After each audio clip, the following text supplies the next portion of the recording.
ഇതാ മക്കളുടെ ഒരു അടാറ് ചെമ്മീൻ കറിയാണ് ഉദ്ദേശിച്ചത് കേട്ടോ. പക്ഷെ ചെമ്മീൻ കിട്ടാത്തതുകൊണ്ട് കോക്ടെയിലാക്കി. കോക്ടെയിൽ എന്ന് പറയുന്നത് അതിനകത്ത് കൂറൊക്കെ ഉണ്ട്, ചെമ്മീനുണ്ട്, കല്ലുമ്മക്കായുണ്ട്, സ്കിഡ് ഉണ്ട്, എല്ലാം ഉണ്ട്. അടിപൊളി എന്ന് പറഞ്ഞൊരു മൺചട്ടിയിലെടുക്കുക, നല്ല നാടൻ വെളിച്ചെണ്ണ ഒഴിച്ചു കൊടുക്കുക. അത് തിളച്ച് വരുമ്പം അതിലേക്ക് 2 സ്പൂൺ മല്ലിപ്പൊടി ഇടുക. അതിനുശേഷം ഒരു കാശ്മീരി ചില്ലി 1 സ്പൂണ്, പിന്നെ കുറച്ച് മഞ്ഞളും എല്ലാം ഇട്ട് നല്ലവണ്ണം മുരിഞ്ഞ് വരും. ഇങ്ങനെ പൊരിഞ്ഞ് ശരിക്കും ഇതായിട്ട് നിങ്ങൾ ആരെങ്കിലും ഇങ്ങനെ ഡയറക്റ്റ് വെളിച്ചെണ്ണയിലിട്ടിട്ട് ചെയ്യാറുണ്ടോ? ഇത് അടിപൊളി എന്ന് പറഞ്ഞാൽ സൂപ്പർ സാധനമാണ്, ഒരു അടാറ് സാധനമാണ്. അത് ശരിക്കും മുരിഞ്ഞ് വരുമ്പോൾ നമ്മൾ തക്കാളി, ഉള്ളി, ചെറിയ ഉള്ളിയാണ്, ഇഞ്ചി, വെളുത്തുള്ളി, പച്ചമുളക് എല്ലാം കൂടി ഇട്ട് വഴറ്റിയെടുക്കുക.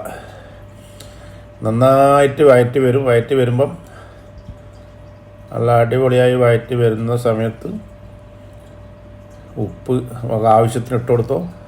നല്ല സൂപ്പർ കറിയാണ്. ചിലപ്പോൾ നിങ്ങളെല്ലാവരും ഇതുപോലെ ഒന്ന് കഴിച്ചിട്ടുണ്ടോ എന്ന് പറയാൻ പറ്റില്ല. ചോറ് എത്ര കഴിക്കും? സാധാരണ ഒറ്റ സ്പൂൺ ചോറ് കഴിക്കുന്ന ഞാനിന്ന് 3 സ്പൂണാണ് കഴിച്ചത്. ഇതിൻ്റെ കൂടെ വേറൊന്നും എടുക്കരുത് കേട്ടോ. അപ്പോൾ നമുക്ക് ഇതിൻ്റെ ടേസ്റ്റ് ചിലപ്പോൾ അറിയാൻ പറ്റില്ല. നന്നായിട്ട് അങ്ങനെ വഴറ്റി വരട്ടെ. മൂടിയെല്ലാം വെച്ചിട്ട് എന്ന് കാരണം ഇതിൽ വെള്ളം ഒഴിക്കാത്ത സാധനമാണ് ഇത്. അതുകൊണ്ട് മൺചട്ടി ആയതുകൊണ്ട് അടിക്ക് പിടിക്കാൻ ചാൻസ് ഉണ്ട്. അത് ശ്രദ്ധിച്ചാൽ മതി. അത് കഴിഞ്ഞ് നമ്മൾ ഉരുളക്കിഴങ്ങുണ്ട്, പൊട്ടിച്ചിട്ട് അതിലേക്ക് തട്ടി കൊടുക്കുക. നല്ല ചെറുതായിട്ട് മുറിച്ച് വെച്ച ഉരുളക്കിഴങ്ങ് നന്നായിട്ടൊന്ന് മിക്സ് ചെയ്ത് മൂടി വെക്കണം കുറച്ച് സമയം. എന്നിട്ട് നല്ല മീഡിയം ഫ്ലെയിമിൽ ഇങ്ങനെ പതുക്കെ അത് വെന്ത് വന്നോളും. വെള്ളമൊന്നും ഒഴിക്കേണ്ട ആവശ്യമില്ല. ഇതാ കണ്ടില്ലേ,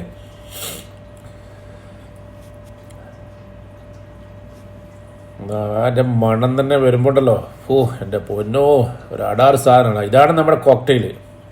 ഞാൻ ചെമ്മീൻ എടുക്കാൻ വേണ്ടി വന്നപ്പോൾ ഷോപ്പിൽ ഇന്ന് വന്നിട്ടില്ല. അതുകൊണ്ട് ഞാൻ ഇവിടുന്ന് ഫ്രോസൺ കോക്ടെയിലാണ് എടുത്തത്. ഇതിലെല്ലാം ഉണ്ട്, കല്ലുമ്മക്കായുണ്ട്, ചെമ്മീനുണ്ട്, കൂന്തലുണ്ട്, എല്ലാ സാധനവും ഉണ്ട് അതിനകത്ത്.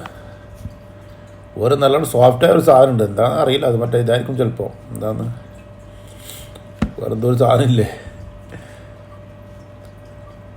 എങ്ങനെയുണ്ട്? കാണുമ്പോൾ തന്നെ എങ്ങനെയുണ്ട്?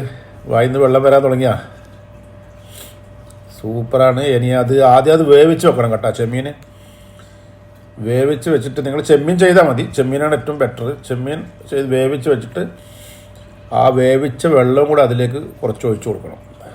ഇതാ ലാസ്റ്റ് വരുന്ന വേവിച്ചിട്ടുള്ള വെള്ളം ബാക്കി വരുന്ന അതും കൂടെ അതിലേക്ക് ഒഴിച്ചു കൊടുക്കണം.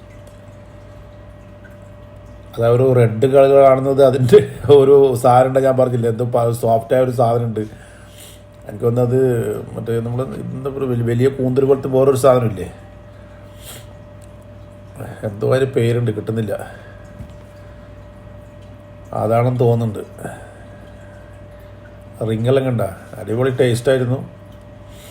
പച്ചമുളക്, പിന്നെ നമ്മുടെ സ്വന്തം കറിവേപ്പില, ഇതാ അതും കൂടി ഇട്ട് കൊടുക്കുക. കുറച്ച് സമയം അവിടെ മൂടി വെക്കുക. ഒരു ചെറിയ ഫ്ലെയിമിൽ കുറച്ച് സമയം കൂടെ മൂടി വെച്ചിട്ട് അവിടെ വെക്കുക. സംഭവം എന്തായാലും പൊളിച്ചിട്ടുണ്ട്. ചോറ് പൊറോട്ട ഇല്ലാതെ ഉണ്ടല്ലോ, കിടിലനാവും. ഒരു പ്രത്യേക ടേസ്റ്റാണ് ഇങ്ങനെ ചെയ്താൽ. വെള്ളമൊന്നും ഒഴിക്കുന്നില്ല കേട്ടോ, വേറെ വെള്ളമൊന്നും ചേർക്കുന്നില്ല, ഒരു വെള്ളവും വേണ്ട. കുറച്ച് സമയം മൂടി വെച്ചിട്ട് അവിടെ വേവിച്ചാൽ മതി. അത് പെട്ടെന്ന് എടുത്തോളടാ. നോക്കി എങ്ങനെ ഉണ്ടെന്ന്. ഇതുപോലെ തന്നെ ചെയ്യണേ. നല്ല കുത്തരി ചോറും അതിൻ്റെ മേലെ കുറച്ച് കോരിയിട്ടിട്ട് ഒന്ന് അടിച്ച് നോക്കി അങ്ങനെ ഉണ്ടെന്ന്. സംഭവം കിടിലല്ലേ? അല്ല കപ്പയൊക്കെ അടിപൊളിയാവും. കപ്പയൊക്കെ എടുത്തിട്ട് കപ്പൻ്റെ മുകളിൽ അല്ലെങ്കിൽ ചോറാണ് ഏറ്റവും ബെറ്റർ.